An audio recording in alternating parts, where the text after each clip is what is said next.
A big win for India at the International Court of Justice, which has accepted virtually every demand raised by India about Kulbhushan Jadhav, the Indian national who was abducted and illegally detained in Pakistan on charges of espionage, where he was sentenced to death.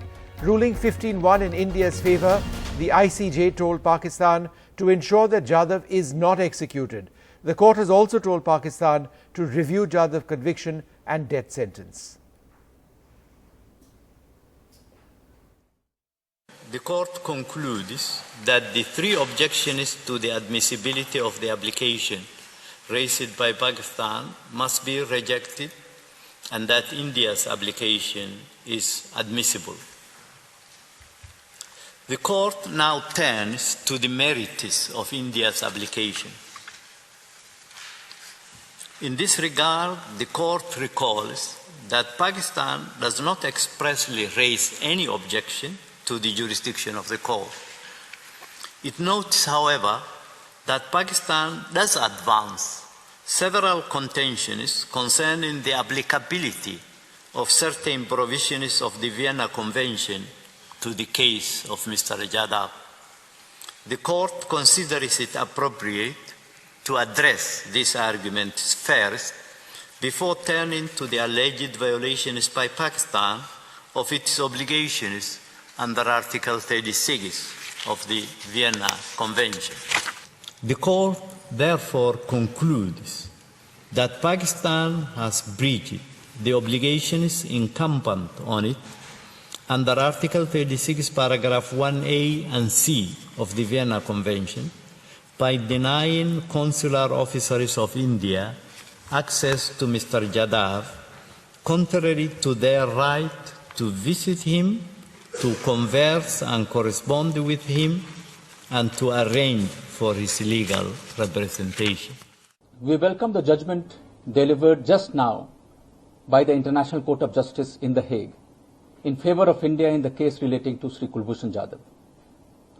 The court, by a vote of 15-1, has upheld India's claim that Pakistan is in egregious violation of the Vienna Convention on Consular Relations 1963 on several counts.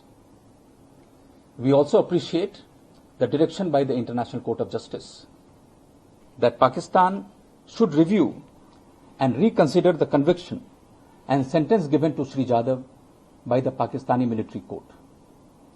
We note that the court has directed that Pakistan is under an obligation to inform Sri Jadhav without further delay of his rights and to provide Indian consular officers access to him in accordance with the Vienna Convention. We expect Pakistan to implement the directive immediately. This landmark judgment validates India's position on this matter fully. We will continue to work vigorously for Sri Kulbhushan Jadhav's early release and return to India. Well, the Foreign Minister has retweeted that statement. Dr. S. Jaishankar has also said, spoken to Kulbhushan's family, applaud their courage. And the Prime Minister has also tweeted. He says, we welcome today's verdict at the Court of International Justice. International Court of Justice. Truth and justice have prevailed. Congratulations to the ICJ for a verdict based on extensive study of facts. I'm sure Kulbhushan Jadhav will get justice. Our government will always work for the safety and welfare of every Indian. Pakistan had based allegations of what we as lawyers call abuse of process and said that was another ground why India should not be allowed the relief it seeks. That has been rejected. The court has held that Pakistan is guilty of internationally wrongful acts of a continuing character, and it must cease those acts. I think in the language of diplomacy, which is the language of the International Court of Justice, this is trenchant indictment.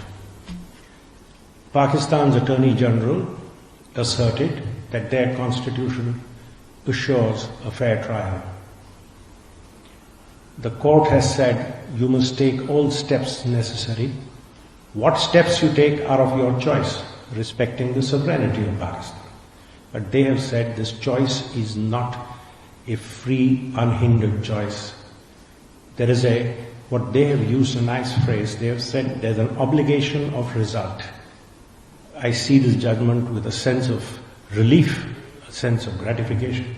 And of course, they have said that till all this is done, there is no question of executing him.